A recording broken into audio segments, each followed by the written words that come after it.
Yan, okay na. Okay na. Nakita na. Yo, what's up mga kamaster? Kabla si Bird Portea, napakalayo ng camera. At sana naririnig nyo kami, recording na ngayon. Kasama ko ngayon si Master G. Master G, pakilala ka sa mga, sa mga viewers natin. Jacob Morales, I'm Ayan. here. Tama-tama, tayo na sa Kalaw, araw ng Tuesday. Kwentuang mga mutya ulit. Ano mga bagong mutya natin, Master J? Marami tayo yan. Meron tayong itlog ng tinatawag. Ito mga bago, parang ito yung mga bago lang bago nakita ko lang to, no? Sige, bago yan, mga bago. Sa langka, mangga. Teka, diba nung nakaraan, kung di tayo nagkakamay, siguro may mga nakapanood na tayo ay pumunta ng Daraitan. Oo. Ito ba yung mga nakuha mo sa Daraitan? Yung iba, yung iba itong pero yan ay mayroon na rin mga bago dyan. Pero marami kang nakuha sa Daraitan ng panahon na yan, ha? Oo. Mga dyan, tulad nito, wala to doon, ibang kinuhaan ito. Dito parang itlog to, no? Kita mo yan, yun o. Yung laki nga pa mo, yan. Itlog. Ito ang Master G, itlog na to, ano bang... Saan mo to nakuha at ano bang halaga nito? Yan ay sikreto ang pinanggalingan yan. Kasi hindi ko yan basta-basta okay. pinanggalingan yan. Kasi yan ay nag-iisa lang. Isa siya uri ng itlog ng yung... Pero naman, kung curious, kasi bawal malaman sa online, pero kung sila ay curious, pwede silang pumunta dito para malaman nila. Pwede nila, kay personal. Personal, yan. Kasi yan, alam naman natin na maraming tinatawag na may mga baser, may mga di man maiwasan yan. Sa mahilig sa mga ganito, yun ang nakakaalam. Sa mahilig sa mga ganito. Para iwas basher tayo, kung gusto niyo pumunta dito mismo sa Kalaw, saan ka ba may ikaw kung may makikita? Baka naman malapit sa Jollibee, hindi naman doon. Dito lang, basta magtanong lang sa Kalaw, sa may museum. Ayan, malapit sa museum, yan. So hanapin niyo si Master G dito sa Kalaw, malapit sa tapat mismo ng Natural Museum, yan. Ito, bawal tong i-online na sabihin kung ano yung itlog na to. Saka yan, hindi yan sige ibinta. Bawal ibenta? Ano pa lang yan, kumbaga, para makita nilang mayroong ganyang klaseng mutya. Ang pinanggalingan yan ang itlog ng yung native na sa bundok, anong tawag ba nun yun? Ahas. Ahas. Oo nga, sa ahas Yung to. itlog, yung manok na ahas.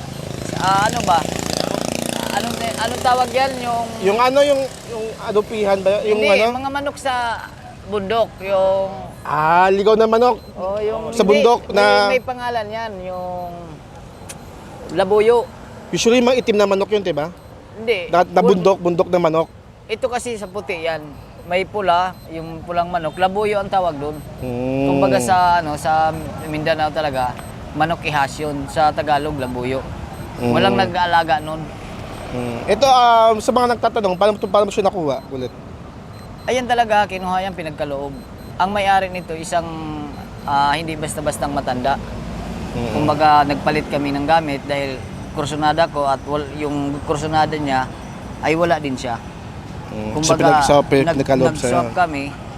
Pero hindi rin basta-basta yung pinili niya gamit. Actually, yung mga kakaibang mga mga so bato. ito naman, dahil wala din ako, parang ito na yung pinaka ko, gamit. Kaya ko naman ito pinakita para yung iba makita na may ganito. Close up natin sa mga viewers tayo. So ano pang mga pwede natin ipakita dyan? Legit na meteorite yan. Ito, meteorite. Ambulalakaw ito. Hindi dumidikit. Ito muna. Itong meteorite na to.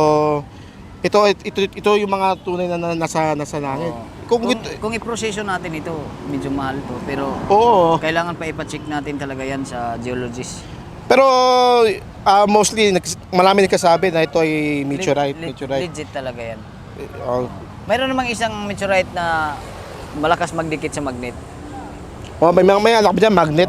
May magnet ka pa dyan para matry natin. Actually, ang kometa ba ay namamagnet? Hindi. Kay Ma'am Jessica Soho, sa lahat ng meteorite, mayroon talagang hindi nagmagnet. Pero madalas talaga nakukuha doon yung namamagnet. Yung nagmamagnet talaga. Pero kung pag ito ay ipapasuri pa sa mga scientifico, gagastos tayo. Kailangan mayroong tinatawag na financier. Actually, pag sa mga viewers, baka sa mga tingin pa lang, baka ito ay legit na meteorite. Pero para sa akin, tingin ko para siyang ano, kahoy na naging bato. Iba siya. Kasi kung kahoy na naging bato, Para siyang fossilized na kahoy na bato. mayroon din tayo kung kahoy na naging bato, ito. Yan, kahoy na Ito. naging bato yan. Ito ay meteorite. So, binibenta ba o personal sa'yo to? Binibinta pero yan ay hindi natin pwedeng sabihin O magkano? Oo, kasi yan, sa nakakaalam talaga, meteorite yan, kaya alam natin kung anong proseso yan. So, kung sa ano, sa usaping Kung mutya, ito kasi siya, kung sa mutya tayo or kaysa gagamitin natin, papaswerte siyang... o pang-protection or ano, itong uri na ito ay sayang naman kung tatabas-tabasin lang natin ito. no? Oo. Parang sa ang kinis niya, no? Oo. Kasi Parang hindi- nakuha na yan, ganyan yan. O hindi tinabas. Ngayon kung halimbawa man, grinderin natin, pirapirasuhin natin, medyo maraming magkakaroon pero sayang naman yung buo. Kasi maraming naghahanap ng buo. So ibig sabihin niyan, pag ito tinapyas, mababawasan yung value Oo, niyan. Value. Kailangan buo. Ay, pwede mo siyang ibenta kay Boss Toyo kung totoo sin. Walang problema basta anuhan natin ng certificate. Oo, yun yung hinahanap din yung certification. Kasi hindi naman tatanggap si Boy Toyo na ito lang. walang papel. Kasi marami na nagbenta kay Boss Toyo na Andun mga na, bato, iniiwan diba? yung iba ron. Alam ko, Iniiwan, kasi siya na magpaano ron. Pero ikaw, ano ba? Plano ko ipa-certificate natin to? Mayroon akong ano nito, isang kaibigan na seaman talaga na kami ang Eh di kapag ito ay napatunayan na meteorite, ikaw ang milyon sa oras na to, milyonaryo sa Kalaw. Hindi Hindi naman- lang 1 milyon yan. hindi kasi natin basta kagad maano kasi ito ay idadaan sa proseso. Tinakbo. Idadaan ito sa proseso sa tamang pag-ano nito. Oo. Proseso pa ito. Pero kung hindi nga lang, pero kung fossil na wood, may halaga din yun. Yan kahoy nga naging bato. Yan, legit talaga rin yan. Ito legit. Ito legit. Kung fossilized, mayroon din akong fossilized. Ito may mga kumukuha nito na hindi lang sa pang-aagimat kundi may mga kolektor. Ang tinatawag dun yung Stone collector. Stone collector, tapos may sarili siyang museum. Oo. Museum, halimbawa, museum niya sa bahay. Pero may mga nakakausap pa na mga stone collector. Mayroon, kaya isa ito sa mga Nung nakita nila yan, anong sabi nila?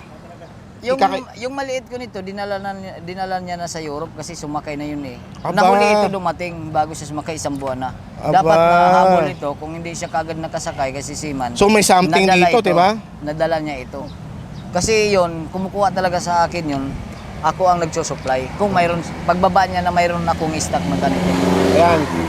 Sa mga viewers natin dyan, kung may mga kilala man kayo na sa sertipika ng mga bato, ng mga legit na mga rare. Kasi ito yung mga hinahanap ng mga rare, no? Mga rare, tapos galing sa mga comments. Kasi alam ko marami pang ito yung mga testing ito no? Mga testing. Oo. Pag ito ay pumasa, naku po Pero ito, talaga. siguro- Siguro pag pumasa to, hindi na kita makikita. Ay, hindi naman. Wala na. Hindi. Kasi, Master K. manghunting pa rin tayo niyan kasi yan ang hinahanap natin eh. Ito, baka 10 milyon yan, diba? Hindi, kasi proseso yan. Oo, proseso, diba? Pero, Ito, pero, kung madali, kung ibenta ko ito, nabenta ko na sana ito kasi binabayaran na ito 5,000 eh.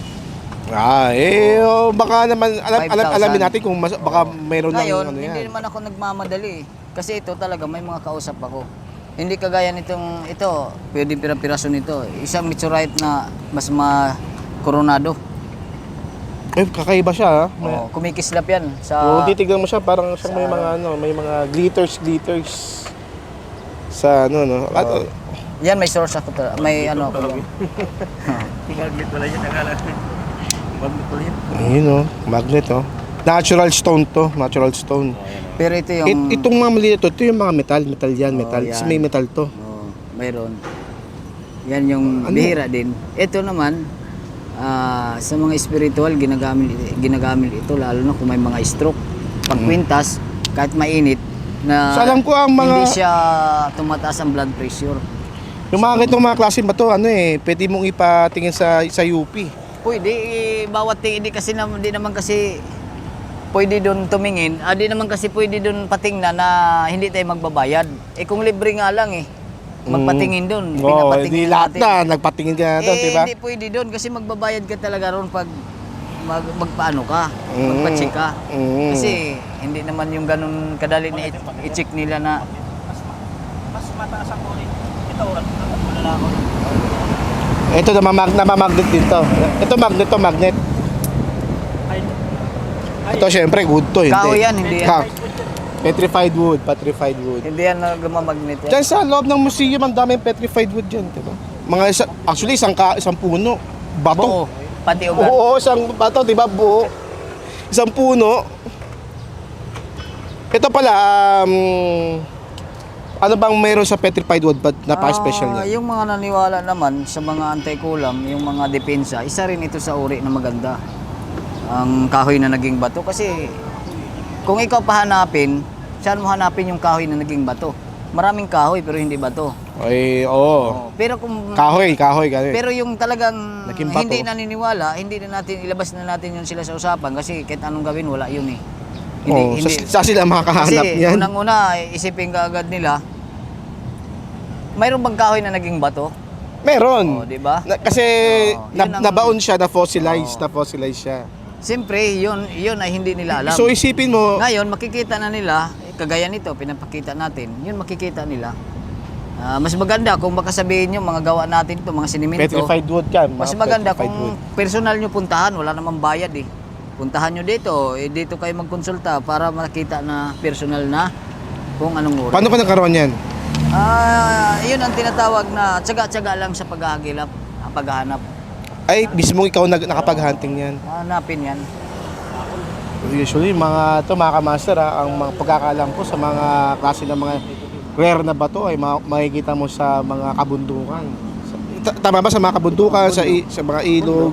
Kasi nung nakaraan, ano bang ito yung pagkakaalala ko, O yan. ito yung nakuha mo sa Daraitan. O yan, nag-iisang fossilize yan. Ang daming shell nito, no? O, Ito, daming shell. yan. Matagal na yan, pero hindi ko pa talaga yan binitawan. Dahil nag-iisa lang. Mm. Pag binitawan ko yan, hindi So- ko sigurado kung makahanap ako. Siguro pag biniyak to, mas maganda ang sa loob nun, may mga shell, Kumikislap. may mga shell pa, no? kristal ang loob. Yun Pero- din yung mga nakikita kong bato, yung mga bato na pag biniyak mo may mga mga kristal, no? Bira. May mga ganun ka dito. tinabas na, no? Di, ganyan yan. Yan. Sa ano ba yung gamit mo sa panggagamot? Sa mga nagkap ng Marami panggagamot? naman akong ginagamit. Kasi may personal ako ito. Personal ko ito. Sinusuot ko lang to pag Yun, personal naman yan. kalikasan lang lahat yan. O para makita lang naman nila, para magka-idea Saka din yan, sila. sa dami niyan, iba-iba yung mutya. Hindi yan siya, matagal ito, siguro ilang buwan ito bago nabuo. Ito, Kasi may shell- iba, may shell iba-iba pa nga, ito eh. diba? Hindi naman ito pare-pareho. Magkaiba lang yan. Patuo mo na brown. Hindi, sa loob ng kawayan ito nakuha. Sa loob ng kawayan. Isa sa ano yan. Sa akin pa yung ano mo yung ginawa mong net na na patuumpukan. Yan. Ito, lagi mong dala yan. Dala ko lang ito kung mga pumupuntang bundok, manganting, hindi natin alam yung mga ano natin doon. Kailangan mayroon tayong depensa. Ayan. O sige, sa mga interesado, G, paano kanila makokontak? Ano ba number mo? Sa kanila makikita? Wala ang number ko ngayon. Wala akong ano ngayon kasi nga Wala. Kumbaga, yung nagbaha-baha, nalaglag, di na gumana. Kaya bibili na. so kung walang number, ang meron lang na transaction is walk-in. Walk-in. Walk-in Dito muna sa tayo, Bicalaw. diba? Pero Bicalaw. mga 1 linggo, 2 linggo, mayroon na. Kasi pangit, madaling bumili ng SIM. At saka kailangan, ayaw ko kasi di keypad. Alam mo naman natin yun, mas maganda yung messenger. Dahil pag iba na titingnan sa messenger, ipasa natin yung picture. Saka para para ikaw din mismo is may mga... Kasi kung di keypad, madali lang naman yung alam. Medyo hindi na ako ngayon sa nasanay sa di keypad kasi ang transaction sa ganito, pag gusto nila yung makita yung items, walang camera yung keypad. Maganda lang yung pagtawag. Yun ang purpose. Kaya So, malapit so na. wala pang number ngayon si Master G. Walk-in at lang, walk-in walk-in. lang tayo. Pero malapit na rin tayo magkita-kita. Okay, sige. Paalam tayo sa mga viewers natin. Oo. At sa mga Updated lang kayo lagi. yung mga viewers natin, yung mga taga Visayas at taga Mindanao, mga nagko-comment diyan, mga hindi nakakapunta dito, ang ginagawa lang nila, nanonood lang sa channel ko. Yan. Nanood lang kayo diyan ng mga bagong episode. Yung mga pwede pa makita mga antingero sa Calao, atin yan i-interviewin. So, G, paalam pa sa mga viewers natin diyan. Kung Bisaya, kung ano ka. Sa mga viewers dyan, sa Luzon, Visayas at Mindanao, kailangan lagi kayong updated para makita niyo yung hindi niyo pa nakikita ng mga gamit, ng mga mutya. Saka pag kayo nagawin na dito sa Calao, baka magandang pagkakataon para... Sa mahilig lang ito sa mga ganito, sa naniniwala sa mga nature, kalikasan. Yung namang hindi naniniwala dito, hindi naman natin sila pwedeng salungatin. Kasi magkaiba talaga yun. Sa mga naniniwala lang. Okay. Okay, so bye-bye!